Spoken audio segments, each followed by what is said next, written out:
Hello everyone and welcome back to the Great Book of Grudges. My name is Nathan and today we're going to talk about something different. You see, we're going to talk about the Warhammer Armies Project. This is a fan-made project to continue the legacy of Warhammer Fantasy Battle. It's actually been running for around 13 years or so, with the last WAP editions being Warhammer Fantasy 8th edition with its own rules, stylizing, fixes, and so on, and then moving into its own unofficial 9th.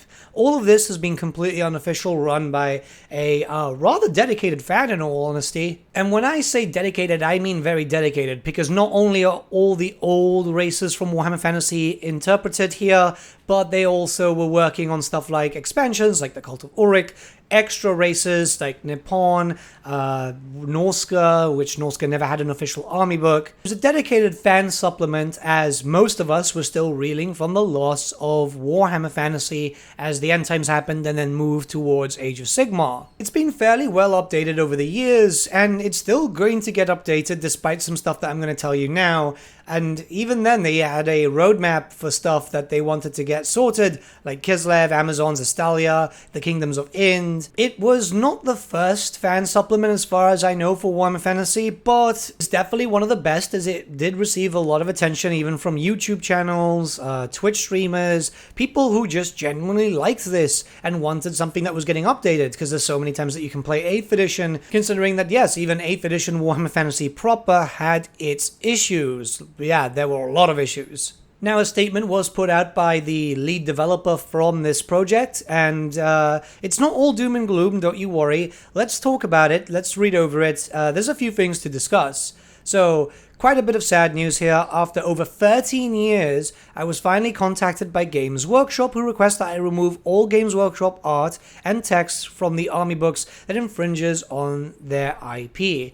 I've always known this day might come, and with the announcement of The Old World, it was more and more likely to happen. What this means for WAP is that I will no longer be able to keep making full army books with art and text, and would be limited to only using their unit character names for the rules set in an army list format. It also means I will have to rewrite the whole rulebook to not use Games Workshop original writing, as well as redesigning the cover. There are hardly any army books that does not contain some amount of Games Workshop lore, so this means the unofficial armies need to go. Time-wise, I would really not have the spare time to do this in any greater extent until September at the earliest, but since The Old World is rumored to be announced / released around October to December this year, I want to hold off until then, so I don't have to spend a ton of time needlessly redesigning everything only for The Old World to supersede it a few months later. So any further updates would have to wait until early next year, when it would be due for the annual rules revision.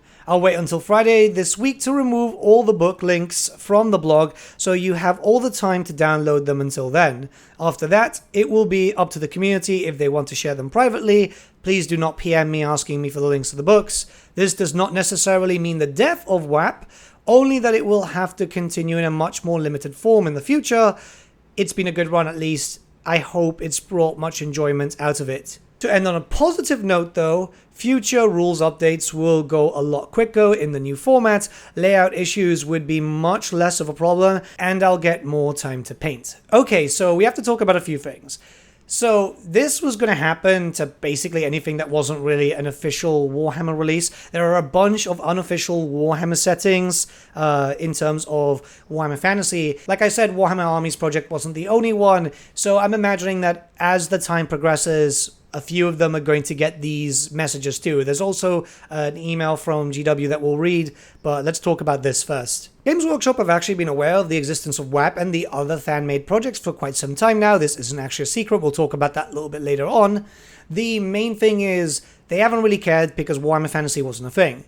Warhammer Fantasy is becoming a thing with Warhammer The Old World, and basically they need to start actually protecting their IP, which I know, I'm not defending them here, I'm actually just pointing out something to do with copyright law, especially in Britain and so on, where they need to actively protect their IP with certain things, especially if it's going to be an active IP. It's a shame though, because the Warhammer Armies Project is very, very good, and I do have some suspicions that we'll talk about later on, but thankfully we're not losing the Warhammer Armies Project. It's just going to work as a fan supplement more than anything else. It's just not going to have all the fluff and so on. It's just literally going to be unit, stat line, unit, stat line, unit, stat line, and any other rules, which from a personal note, I think sounds a bit better because there's no point reading unofficial lore because it's not actual lore, where it's its own setting and so on, sure, but yeah.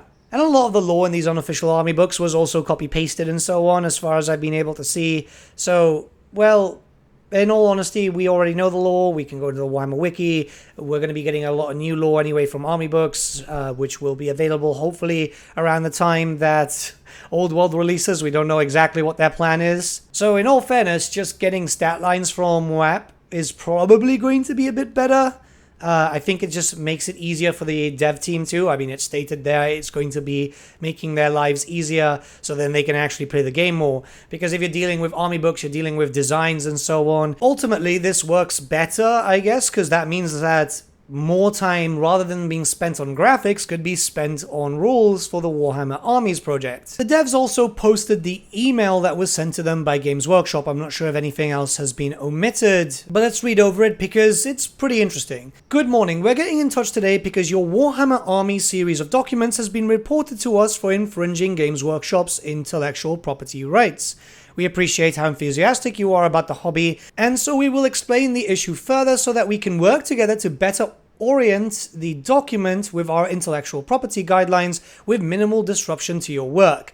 Okay. Games Workshop holds the exclusive rights to reproduce copies of our creations. This covers our miniatures, artwork, books, logos, website images, and text. It not only covers exact copies, but also anything which copies a significant part, typically the most important and unique features. So far, everything has looking quite standard. Games Workshop has also spent decades creating miniatures, books, merchandise, and artwork for our creations. We own the copyright for these works, including but not limited to our range of Warhammer Army books and our other rule books and supplements. I would like to take this opportunity to go through a few points in our intellectual property guidelines and how they relate to your project. For ease of reference, I will share below the relevant parts of guidelines and explain how they can relate to your project. Individuals may write down their own stories, hobby books, and magazines based on our characters and settings, but these must 1. Not include text, artwork, or imagery copied from any official Games Workshop material. 2 is blank, 3 is blank, no idea. Make it clear that they are unofficial without using any Games Workshop logos, and include the word unofficial prominently on the front cover. Okay, so let's talk about this first, right? No text seems a bit weird because, yeah, I mean, a name would count as a text, a unit name would count as a text. The unofficial thing I completely agree with. If you're making an unofficial project, you should say it's unofficial, put it on the logos and stuff like that, because, yeah, it's one of those things where it can lead to court issues. So it's not that bad compared to other emails that we've seen. But we have to talk about the next part, so let's carry on. Regarding point 1, the background, images, text, and elements of the page design have been obtained from the official Games Workshop publications and are so not permitted to be used as part of the fan project. That, I assume, would be stuff like, well, quite a few things, to be honest. The WAP logo uses an official Warhammer logo for Warhammer. Armies Project obviously isn't. There is GWR all over the place, and the fact is that usually with fan projects, you're not allowed to have like donations and stuff because it counts as getting some cash. And yeah, this is something that we know from like Total War Warhammer, for example. And there is a donate link directly linked there. Now, don't get me wrong, I am in the opinion that fan creators should be making money from big projects that help the community because it's available for free. You don't have to pay to get it. But a lot of companies, especially British ones, get a bit weird with that, which is kind of weird for certain things, but I'm not going to mention what things exactly because GW are very much looking for reasons to annoy people. Let's just put it that way. Point 4 relates to the front cover of your document, which I can see does not make it clear that this document is an unofficial publication with no relation to Games Workshop. This could lead to confusion amongst hobbyists who may believe this document is official. Again, valid point here. I'm not defending GW, but I know some copyright law. I've had to read up on that, as obviously the YouTube channel and so on, you need to know these things. We request that you change this document to be in line with our intellectual property guidelines as outlined in the 4 points above. So we didn't see the 2 points. I wonder what else has been there, which would allow your file to continue to be available online. We are available at this email address to discuss this further or to help provide clarification on any points we have raised. Okay, so there's 2 other things which I'm imagining is relating to other stuff, maybe the unofficial armies, because it is mentioned with the unofficial armies and so on in the original post. The most important thing to note here is that the Warhammer Armies project can continue. There's going to be changes, but it's not officially dead. And that obviously will then depend on the developers to see if this is going to continue or not, because I know these things can be a little bit disheartening. Now, Games Workshop have always been aware of the Warhammer Armies project. I know this might sound a bit strange, but if you go back to, say, last year's survey, I took the screen grab from Discourse Miniatures who did the survey, so there's a point where it's like, oh, what games do you play that aren't Warhammer or current Warhammer products? Warhammer Armies product is there. Games Workshop employees have been fully aware. Hell, I know for a fact that there's Games Workshop people who are in certain Facebook groups that discuss the Warhammer Armies project quite constantly. So if they've been aware last year, they've likely been aware prior to that. So why are they doing this now? Well, there is one thing to note. Warhammer The Old World is coming this year. That's pretty much what all the rumors have been saying. So it's likely that they're just trying to make sure that people don't get confused, because you'd be surprised how many people get confused regarding different editions or fan-made editions and stuff like that. Obviously, when it comes to something like WAP, you know, Warhammer Armies Project is a continuation of Warhammer Fantasy in its own way, and obviously they don't want people's attention on a unofficial fan project. They're going to want all the Warhammer attention, Warhammer Fantasy attention, locked to Warhammer The Old World, which I guess makes sense. You know, it's a new product launch and so on. To be honest, Games Workshop have handled this fairly well. Their email address isn't that bad. We haven't seen obviously all the full contents, but compared to other emails that we've seen, I think that they've handled it a lot better, and I think that the Warhammer Armies project can freely continue, just with changing a few things up. We've seen Games Workshop actually do this before in a much more aggressive way, where they've taken out content, fan-made content, with pretty much a letter saying stop or else. So yeah, okay, it's not too bad. I really hope that the devs behind the WAP project aren't too let down. Like, you can check out their website. It's going to be linked in the description below. The rules in there are still going to be available until, what, Friday they said or something, or next week. So you can read it, you can check it out. It's kind of cool. Obviously, again, I do have to stress, it's not a official work, but this is definitely one of the best fan projects that have existed for Warhammer Fantasy, and have kept the flame burning whilst we've been waiting for Warhammer The Old World to come, and hopefully Games Workshop don't colossally screw that. Sorry about that, but do you know that even in my excitement for Old World, I am still a little bit anxious, because this is still Games Workshop.